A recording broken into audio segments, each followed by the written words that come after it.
Hospital na naman? Kailangan ko ba talaga magpa-confine? Wala naman nangyari sa akin. Diba, wala naman ako fracture o sugat. Nahimatay lang naman ako natural. Na-shock ako eh. Mateo, gusto ko nang umuwi. Kailangan ka pa rin i-check kahit walang visible trauma kasi posibleng may hemorrhage ka. Though it's extremely rare, there's a possibility of an acute subdural hematoma. That's why you need to undergo a CT scan and an MRI. Wow. Nosebleed, kuya ah. Mateo, sabihin mo nga sa akin yung totoo. Ikaw ba isa sa mga childhood dreams mo maging doktor?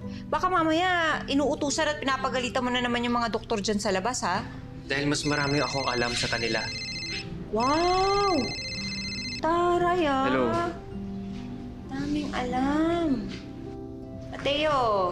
Mateo, gusto ko nang umuwi. Feeling ko okay na ako, Sige, Mateo. pupunta na ako. Mateo, Alright. feeling ko okay na ako. Mali feeling mo. Stay here and get some rest. Babalik ako. O, saan ka pupunta? Yung tao may gawa nito, nasa presinto. Magpa-file tayo ng case against him. Siya yung hinabol ni Iwan, hindi lang siya naabutan.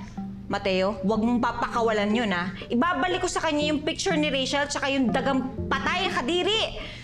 Sabihin mo sa kanya, ayoko ng areglo. Pag nakita ko yan, ha? Tutusukin ko yung mata niya ng pencil. Ang daldal mo pa rin. Mateo! Sino kasama ko dito? Tatawag ako ng nurse.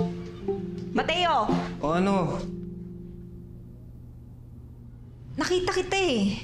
Nakita kita dun sa kotse. Paano nangyaring paglabas ko ng butik, nakita kita sa kotse, bigla na lang nasa tabi kita nung nalaglag yung aquarium?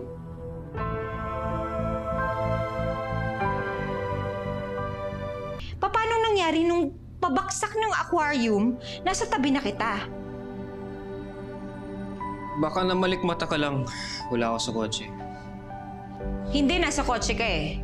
Tiningnan kita, tumingin ka sa taas, kaya napatingin din ako eh. Nasa side lang ako ng door. Ikaw kasi distracted ka nung lumabas ka. Kaya siguro di mo ako napansin. Sa bagay, paano nga naman mangyayari na nasa kotse ka tapos 1 second na doon na sa tabi ko? Ano yun, magic? Ano ka, si Superman? Alien ka ba o ano man? Kung ano-ano nang naiisip ko dahil sa nangyayari sa akin. Basta bumalik ka agad, ah. Oo. Get some rest.